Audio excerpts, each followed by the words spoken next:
The chamber of the Galactic Council was older than most stars that burned outside its wide crystal windows. It floated in quiet space, held in place by gravity fields so smooth that no one inside ever felt movement. The walls curved like the inside of a shell, layered with symbols that told the long story of power, order, and survival. Hundreds of seats rose in slow arcs, each one shaped for a different kind of body. Tall, wide, thin, many-limbed, glowing, scaled, feathered, and forms that had no clear shape at all sat together in silence. At the center of the chamber hovered the council table. It was not solid. It was a field of light, flat and calm, where data appeared as images, numbers, and moving stars. Above it floated the symbol of the council, a ring broken into many parts, each part touching the next, none higher than the others. The vote was about to begin. For 300 cycles, the council had watched humanity. Humans were new. They came from a small yellow star on the edge of a quiet spiral arm. Their home world was rich, loud, and unstable. Its surface was broken into plates that moved and crashed. Storms formed without warning. Life there competed, adapted, failed, and tried again. From the first moment the council found Earth, many believed humans would never reach the stars. But they did. Slowly at first, loudly with mistakes. Human ships were rough compared to council designs. Their engines burned hot and dirty. Their early stations were ugly and fragile. Their signals were full of noise, emotion, music, jokes, arguments, and questions. Other species sent clean data bursts. Humans sent stories. The council did not like that. At first, humanity was placed under observation. No contact, no warning, just eyes in the dark. Those eyes saw wars. They saw humans fight each other over land, belief, power, and fear. They saw borders change, then change again. They saw cities burn and rise again. They saw weapons that scared even the council observers, not because they were powerful, but because they were used so freely. Council analysts wrote long reports. Emotionally unstable. Short-term thinkers. Dangerous level of internal conflict. High creativity paired with low restraint. And still, humans advanced. They solved problems while arguing about them. They built tools while breaking others. They disagreed loudly, then worked together when disaster came. When one system failed, another grew. The council watched humans survive things that would have ended other species. Plagues, climate shifts, resource collapse, information overload. Each time humanity bent, it did not break. That worried the council even more. Now the vote had come. The presiding speaker rose from their seat. The speaker was not one being, but a shared form, three minds linked into one voice, chosen to guide discussion without emotion. The speaker's surface shifted softly, like light through water. "The matter before us," the speaker said, voice calm and even, "is the status of the species known as humanity." The chamber responded with a low hum. This was not speech, it was attention. A display formed above the table. A small blue planet appeared, turning slowly. "Humanity has achieved faster-than-light travel," the speaker continued. "They have begun contact with trade routes near council space. They do not yet understand our borders, laws, or balance." Several council members shifted. "They will," said one voice, sharp and clicking from a tall insect-like being. "Or they will collide with something stronger." "Collision is the concern," another replied. This one was massive, stone-skinned, with eyes like glowing cracks. "They do not slow, they spread." Data appeared, human colonies, outposts, listening stations, none illegal, none violent, but many. "They adapt too quickly," said a being of gas and light, its words translated into sound. "We have rules because we learned the cost of chaos. They treat chaos like a tool." The speaker raised one limb. Silence returned. "The proposal," the speaker said, "is guided custodianship." The words carried weight. Guided custodianship meant control without chains. It meant limits placed quietly, trade routes monitored, technology shared slowly, carefully, human expansion redirected, human leadership advised, corrected, overridden when needed. It had been used before, on species that showed promise but risk. Most accepted it. Some never noticed. Humanity would retain local governance, the speaker said, but all interstellar action would require council approval. A ripple of agreement passed through the chamber. They will resist, said a thin, pale being with dark, deep-set eyes. They resist everything. Yes, replied another, but they always divide while doing so. That brought soft sounds of approval. Humanity was not united. The council knew this well. Different governments, different beliefs, different visions of the future. They argued in public, they argued in private, they argued while working together. To the council, this looked like weakness. To guide them, the stone-skinned being said, is to protect the galaxy. To delay, the insect-like voice added, is to invite future disaster. The speaker paused. There is one more matter, the speaker said, a request. The chamber stirred. A request? From whom? The speaker allowed the silence to stretch. From humanity. That caused open reaction. Movement. Color shifts. Low surprised sounds. They are not members. They were not summoned. They should not even know this vote is happening. They know, the speaker said. They have requested presence. The council table shifted.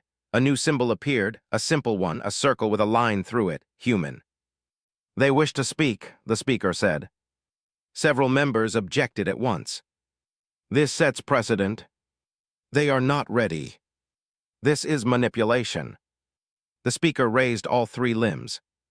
They are already here, the speaker said. At that moment, the chamber doors opened. They were massive doors designed to admit beings of every size. They had not opened in many cycles. Light from the access corridor spilled in. The humans walked through. There were only 5 of them. They wore no armor, no weapons, no symbols of rank that the council could read. Their clothing was simple, dark fabric, light boots. Their hands were empty. They did not look up in awe. They did not bow. They walked forward at a steady pace, eyes moving, taking in the chamber. Council sensors lit up. Heart rate steady. Breathing controlled. Stress present but managed. That surprised many observers. Humans were expected to be loud, defensive, angry. These were not. They stopped at the edge of the council table. One of them stepped forward, older than the rest, gray hair, lined face, calm eyes. The speaker addressed them. You stand before the Galactic Council, the speaker said. State your purpose. The human inclined their heads slightly. We know, the human said, voice clear, that you are voting to control our future.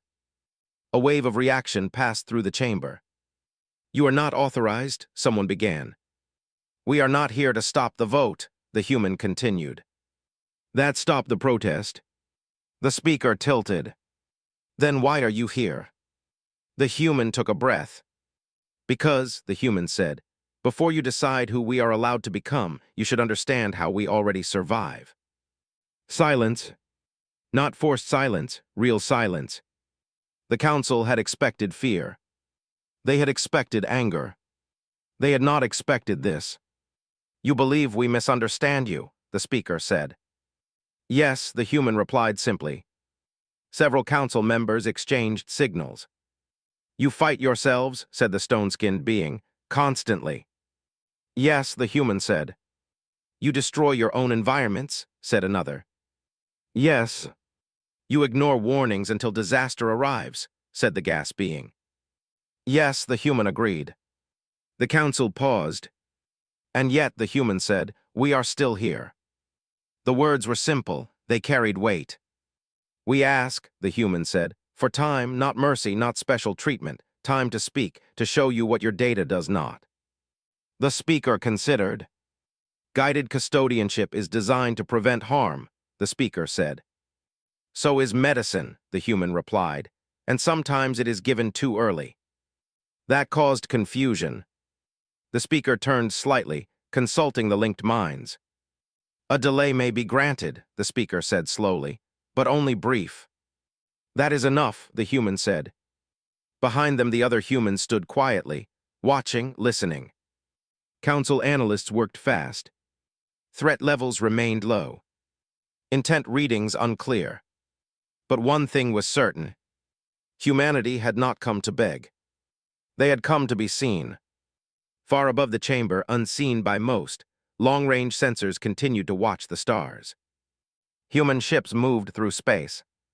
Not toward the council. Not away. Just moving. Learning. Adapting. The vote was no longer simple. And the council knew, for the first time, that controlling humanity might not be as easy as deciding to do so. The silence in the council chamber did not break when the speaker allowed the humans to remain. It stretched instead, long and careful, as if every being present was testing the weight of what had just happened. Humans were not supposed to stand there. The vote had been planned, the outcome had been expected. Control was a quiet act done best without the subject watching. And yet the humans stood at the edge of the council table, calm and still, as if they had always known this moment would come. The speaker finally moved. "You have been granted limited time," the speaker said.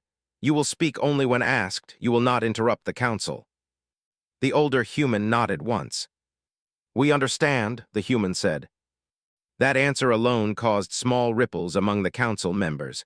Most species argued rules before accepting them. Humans accepted first. That did not fit the profile. The speaker turned back to the chamber. "The vote is delayed," the speaker announced. "Discussion will continue." Data shifted above the table. New models formed, projections updated. But now, every line of data included a new variable. Human presence. The insect-like counselor leaned forward. "They are skilled at theater," it said. "They use calm to hide intent." "They have not hidden anything yet," replied the gas being. "They admitted their flaws openly." "That itself may be strategy," the insect being answered. The stone-skinned counselor rumbled.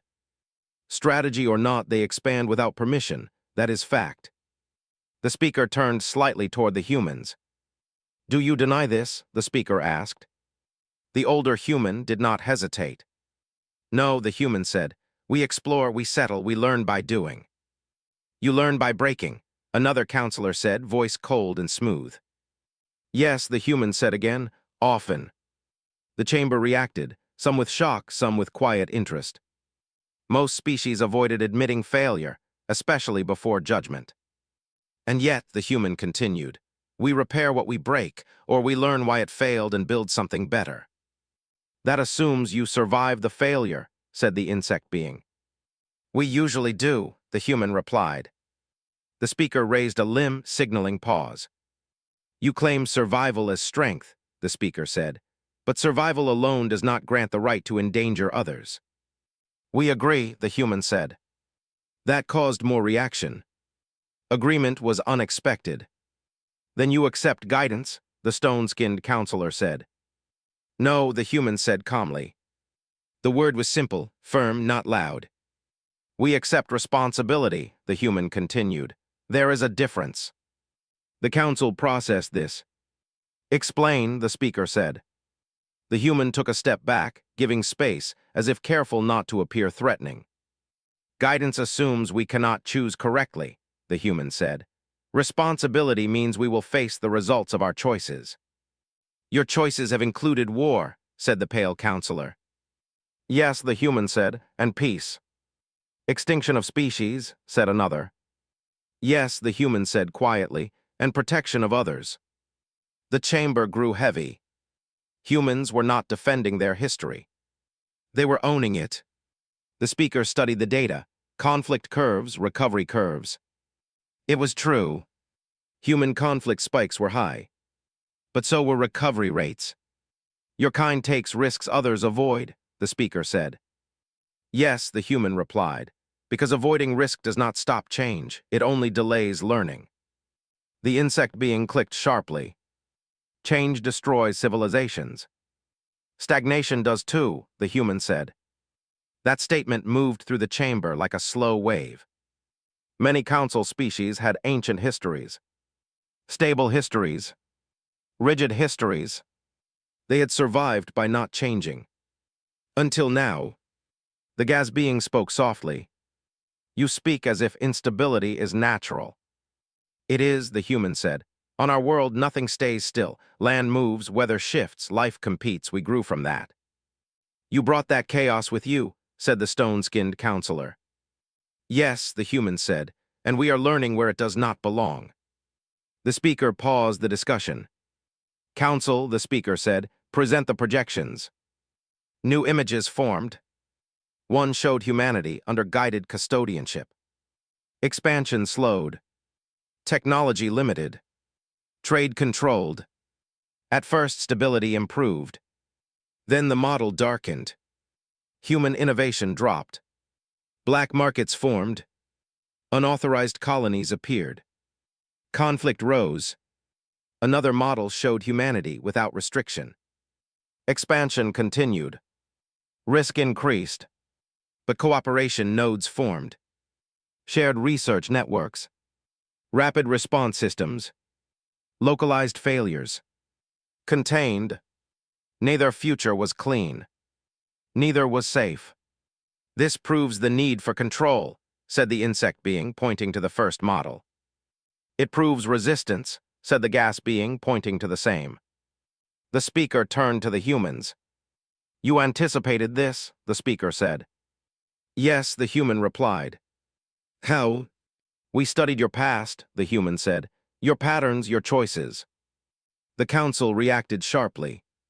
You observed us. Yes, the human said, carefully.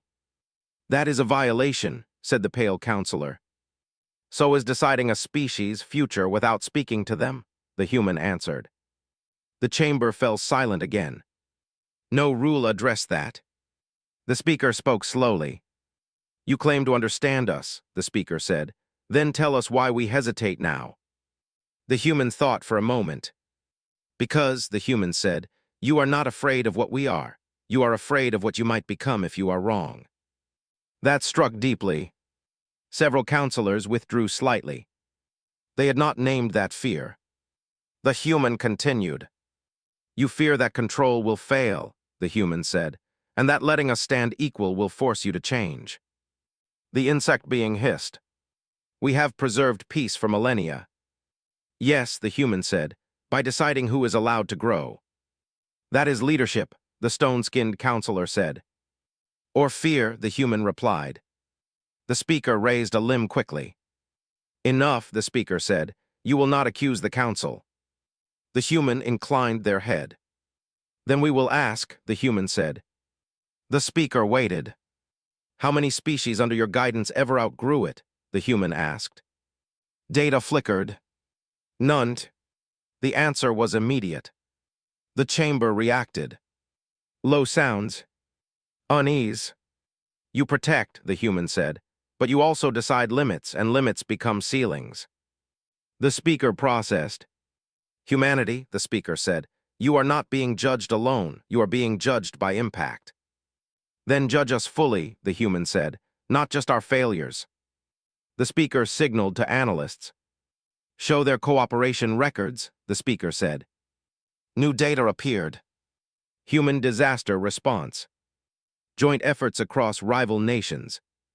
Shared science during crisis. Open information networks. It is inconsistent, said the pale counselor. They fight, then help. Yes, the gas being said softly, but they help fast. The insect being shifted. They will bring instability to council space. Or adaptation, the gas being replied. The speaker looked at the humans again. You have not threatened us, the speaker said. Why? The human answered without pause.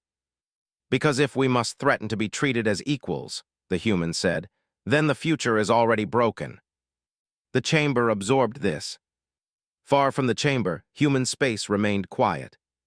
Trade ships followed routes. Research stations shared data. Military fleets stayed in place. No pressure. No rush. Inside the council chamber, something shifted. Not a vote. Not a decision. A doubt. The speaker addressed the chamber. The vote remains delayed, the speaker said. Further analysis required.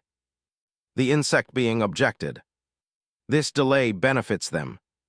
Perhaps, the speaker said, or perhaps it benefits us. The humans were escorted to a waiting area, still within the chamber, still visible. They did not speak among themselves. They waited, watching, learning. The council resumed discussion, but the tone had changed. No longer certain. No longer unified. The question was no longer whether humanity could be controlled. It was whether the council should be the one doing the controlling. And for the first time in its long history, the Galactic Council did not trust its own answer. Time passed differently inside the council chamber. There was no sun to mark hours, no shadow to show movement. Only data shifted and minds worked. The humans waited where they had been placed. They were offered seats shaped by light. They accepted them without comment. They did not whisper. They did not signal. They simply watched the chamber and the beings within it. That alone was noted. Many species filled silence with movement or sound. Humans seemed comfortable letting it exist. The council continued its discussion, but now every word was careful. "Begin deep review," the speaker ordered. At once, the chamber filled with streams of history. Not summaries. Not highlights. Full records. Human history unfolded in layers. Early tools, fire, agriculture, cities, writing, machines, networks, spaceflight. Council members had seen many histories. Most followed smooth curves, slow growth, one crisis, adaptation, long stability. Human history did not. It spiked, collapsed, spiked again, collapsed again, and each time it climbed higher. "They repeat failure," the insect being said. "They repeat recovery," replied the gas being. The speaker focused on a period marked by intense conflict. Entire regions burned, millions died, systems failed. "Most species do not survive this stage," the pale counselor said. "But they did," the stone-skinned one replied, "and faster than predicted." Data confirmed it. Human recovery times shortened with each disaster. Learning curves steepened. Information spread faster. They argued, yes. But when survival was at stake, lines blurred. "Why do they not unify?" the insect being asked. "Unity would reduce conflict." The speaker considered. "Perhaps division is how they test ideas," the speaker said. "Competition without extinction." That idea unsettled many. Competition was dangerous. But the data showed something else. Human competition produced excess. Excess knowledge. Excess tools. Excess solutions. Most failed. Some succeeded. The successful ones spread. "They allow failure," the gas being said softly. "Yes," the speaker agreed. "They expect it." The council turned to another record. First contact simulations. In most models, humanity reacted with fear. In some, aggression. In a few, curiosity. The current reality matched none of them. "They came without force," the pale counselor said, "without demands." "They came prepared," the insect being replied. "That is not peace, that is planning." The speaker turned attention to human preparation. Trade maps appeared. Human trade did not dominate. It connected. Small exchanges. Shared research. Cultural transfers. Humans traded information freely. That was rare. "Why give away advantage?" the stone-skinned counselor asked. The speaker searched the data. "Because they value speed over control," the speaker said. "They gain by accelerating others." That was dangerous. Species that accelerated others lost power. Unless power was not the goal. The council shifted focus. Human internal communication. Messages flowed constantly. Disagreement. Debate. Criticism. Humans questioned their own leaders openly. "That level of disorder would collapse most governments," the pale counselor said. "Yes," the gas being replied, "but theirs adapts." Authority among humans was temporary. Trust-based. Conditional. Broken often. Rebuilt often. The council studied this with discomfort. Their own authority was absolute. Stable. Unquestioned. Unchanged. The speaker paused the review. "Bring the humans forward," the speaker said. The humans rose and approached. The older humans stood again at the front. You claim your disorder is strength, the speaker said. Show us intention. The human nodded. We did not come to ask for freedom, the human said. We already act as if we have it. The chamber reacted sharply. That borders on defiance, the insect being said. It is honesty, the human replied. You risk sanctions, said the pale counselor. We risk them every day, the human said, from each other. The speaker raised a limb. What do you want? The speaker asked. The human did not answer at once. We want, the human said slowly, to make our own mistakes and to fix them. That endangers others, the stone-skinned counselor said. Only if you assume mistakes spread unchecked, the human replied. We build fire breaks. Explain, the speaker said. The human gestured and data appeared. Human containment systems. Quarantine zones. Fail-safes. Redundant oversight. Open reporting of failure. We expect things to go wrong, the human said, so we design for it. The council examined the systems. They were messy, layered, sometimes inefficient. But they worked. Failures were localized. Damage contained. Learning shared.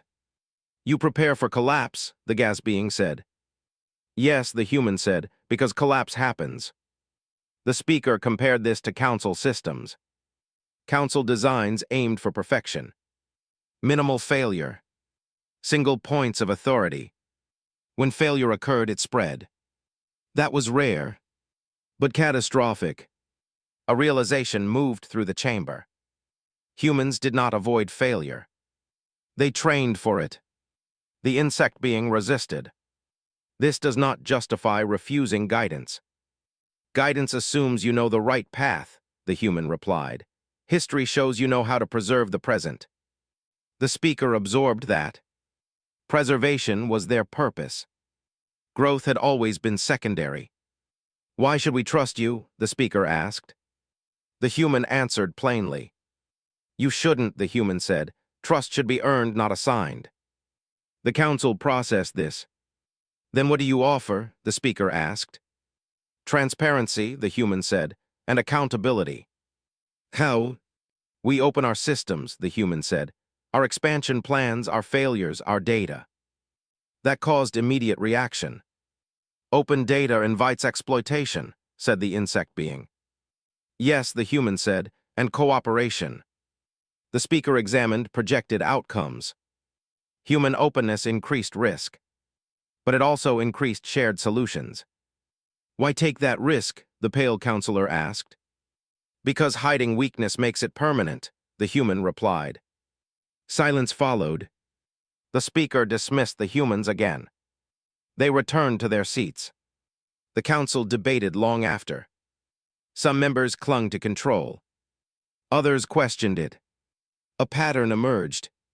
Species that evolved in stable worlds favored restriction. Species from harsh environments showed hesitation. The speaker observed this without comment. Far away, council observers checked reports. Human fleets remained inactive. No pressure, no threats. Human media debated the council openly. Some demanded resistance. Others urged patience. No single voice spoke for all. Yet the message was clear. Humanity would not stop moving forward. The question was whether the council would move with them or stand still. The speaker called the chamber to order. We face a paradox, the speaker said. Control may reduce short-term risk, but long-term stagnation invites collapse. The insect being objected. Speculation. Projection, the speaker replied, based on evidence. The gas being spoke. If we bind them, it said, they will resist. If we release them, they may change us. The stone-skinned counselor rumbled. Change is not death. That was new. The speaker recorded it. The council recessed again. Not to vote. To think. The humans remained quiet and patient. They were not winning. But the council was no longer certain it was right. That doubt spread. And doubt, the council knew, was the first sign that the future would not look like the past. The delay did not go unnoticed beyond the council chamber. Across nearby systems, whispers moved through trade routes and data nets. A vote delayed was rare. A vote delayed because of a young species was almost unheard of. Other civilizations watched, some with hope, some with fear. Inside the council chamber, tension grew in quiet ways. Movements were slower. Responses took longer. Certainty drained from voices that once carried authority without question. The speaker reviewed incoming reports. Several non-member species had requested clarification. Others had requested observer status. A few had quietly paused treaties, waiting to see what the council would decide. Control, once a symbol of stability, now looked like hesitation. The insect-like counselor spoke first. "This discussion weakens us," it said. "Others see doubt." "They see honesty," replied the gas being. "They see opportunity," the insect being snapped. "Yes," the stone-skinned counselor said slowly. "Opportunity for change." That answer would have been unthinkable cycles ago. The speaker marked it. "Humanity has influenced more than projections," the speaker said. "They have influenced perception." The pale counselor folded its long limbs. "Perception does not change risk," it said. "Neither does denial," replied the gas being. The speaker turned attention to the humans. They were still waiting. Not passive. Alert. They watched every exchange, every pause, every shift in tone. They were learning. "Bring them forward again," the speaker said. The humans approached. This time the older human was joined by another, younger, sharper eyes, faster movements. The speaker addressed them. "Your presence has caused reaction beyond this chamber," the speaker said. "Did you intend this?" The older human shook their head. "No," the human said, "but we expected it." "Explain," said the insect being. "When you hold power long enough," the human said, "others stop believing change is possible. When doubt appears, it spreads." "That sounds like manipulation," the pale counselor said. "It is observation," the younger human replied. "We did not create the doubt, we revealed it." The chamber processed this. "Other species now question council authority," the insect being said. "They already did," the older human said. "They just never said it out loud." Silence followed. The speaker turned to data. Support signals. Trade realignments. Information sharing increases. Many were inspired by human openness. "They follow you," the stone-skinned counselor said. "No," the human replied. "They follow possibility." The speaker considered this carefully. "Humanity," the speaker said, "if we remove guidance, you will expand faster." "Yes," the human said. "You will make mistakes." "Yes." "You may cause harm." "Yes," the human said again, voice steady. The chamber reacted. "You accept this?" the pale counselor asked. "We accept accountability," the human replied, "not innocence." The speaker studied the younger human. "You speak with confidence," the speaker said. "We speak with experience," the younger human replied. "We live with our mistakes." The insect being clicked sharply. "And when your mistakes reach beyond your space?" The older human answered. "Then we answer to those affected," the human said, "not to distant control." "That is chaos," the insect being said. "That is responsibility," the gas being countered. The speaker raised a limb. "There is another concern," the speaker said, "your military capacity." The humans did not react. "You possess weapons capable of regional devastation," the speaker continued. "Yes," the younger human said, "we built them because we fear each other." "And yet you did not bring them here," the speaker said. "No," the older human said, "because fear should not decide first contact." That answer resonated. Many council species had met others with weapons ready. Human restraint surprised them. The speaker turned to military projections. If controlled, humanity would resist. If attacked, humanity would adapt. If ignored, humanity would continue. None of the paths led to easy victory. "Why did you walk in?" the speaker asked quietly. The older human answered. "Because if you decided without seeing us," the human said, "you would never understand why control would fail." The younger human added. "And because hiding makes fear grow." The council recessed again. This time, members separated into groups. Quiet talks, private signals, old alliances questioned. Some counselors feared loss of power. Others feared being left behind. The speaker observed all. Outside the chamber, messages arrived. One species announced it would no longer accept council guidance without review. Another requested open data access, similar to humanity's model.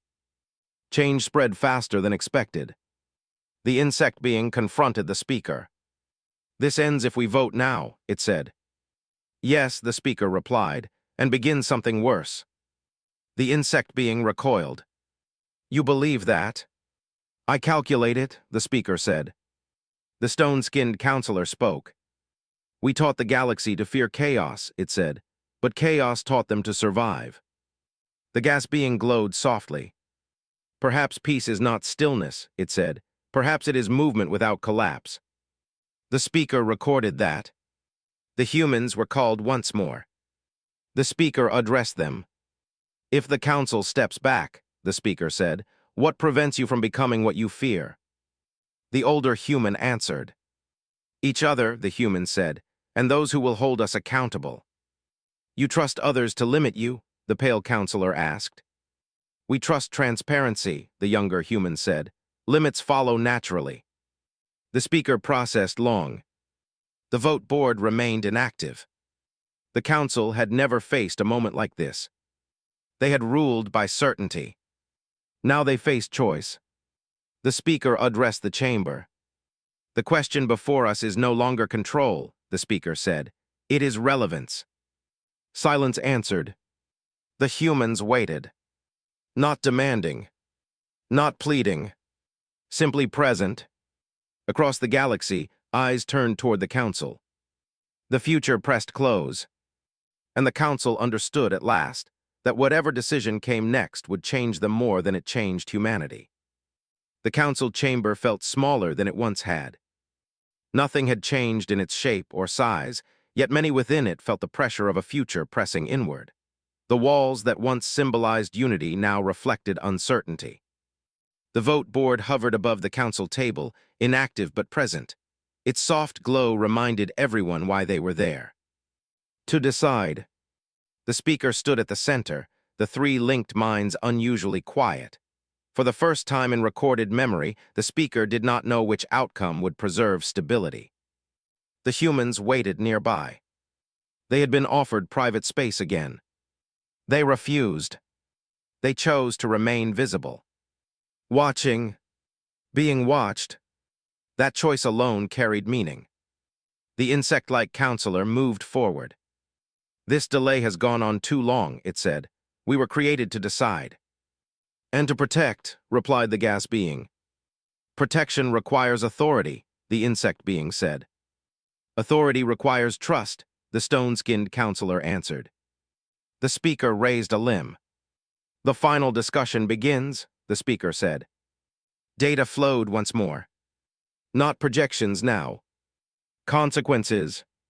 Paths diverged across time. In one, humanity was placed under guidance. At first, order improved. Expansion slowed. Conflict dipped. Then pressure built. Human systems resisted limits. Innovation moved underground. Trust eroded. Eventually, separation occurred. A break. In another path, humanity was recognized as self-directed. Risk increased. Mistakes happened. But alliances formed. Shared frameworks developed. Responsibility spread outward instead of upward. Neither path promised safety. Only difference. One tried to stop change. The other learned to move with it. The pale counselor spoke. "We are gambling either way," it said. "Yes," the speaker replied, "but only one gamble includes us." That statement held weight. Explain, the insect being demanded. If we control, the speaker said, we stand apart, we decide alone. When it fails, we are the target. And if we do not? We stand within the system, the speaker answered, accountable, changing. Murmurs moved through the chamber. The idea of the council changing was uncomfortable. The humans remained still. Not smiling. Not signaling victory. The speaker turned to them. You understand, the speaker said, that freedom does not mean exemption. Yes, the older human said. You will be judged, the speaker continued, not by intention, by outcome. We accept that, the younger human said. And when you fail, asked the pale counselor. We will answer, the older human said, publicly. The speaker paused. Many before you promised this, the speaker said. Yes, the human replied, and many failed, we learned from them. The chamber absorbed this. The insect being shifted sharply. This is sentiment, it said, not governance. No, the gas being replied, it is evolution. The speaker looked at the vote board. It had never been so difficult to activate. The council was formed to prevent collapse, the speaker said. But collapse does not come only from chaos, it also comes from refusal to change. That truth settled heavily. The speaker raised all limbs. The vote will proceed, the speaker said. Energy moved through the chamber. Votes were cast, one by one. Not unanimous, but clear. Guided custodianship was rejected. The chamber held its breath. The speaker spoke. Humanity is recognized as a self-determining adaptive civilization. The words echoed. A category created in that moment. Never used before. The humans did not cheer. They did not bow. The older human closed their eyes briefly. Then opened them. Thank you, the human said, for choosing risk over comfort. The insect being recoiled. You think this is victory, it said. No, the younger human replied. We think it is responsibility. The speaker addressed the chamber. This decision does not weaken us, the speaker said. It tests us. The stone-skinned counselor rumbled softly. We will need to adapt, it said. Yes, the speaker agreed, as they do. Messages spread outward. Across systems. Across borders. The galaxy reacted. Some celebrated. Some feared. Some prepared. Human networks lit with debate. Not praise. Not triumph. Questions. Plans. Warnings. Humanity moved forward. Not united, but aligned. The humans prepared to leave. The speaker stopped them. One question remains, the speaker said. The older human turned. Why were you not afraid? The speaker asked. The human considered. We were afraid, the human said. We just did not let it speak first. The speaker processed that. As the humans walked out, the chamber felt different. Less certain. More alive. The council remained. Changed. For the first time, it would not only watch the future. It would face it. And across the stars, a quiet truth spread. Humanity had not conquered. Had not threatened. Had not demanded. They had simply walked in. And the galaxy would never be the same.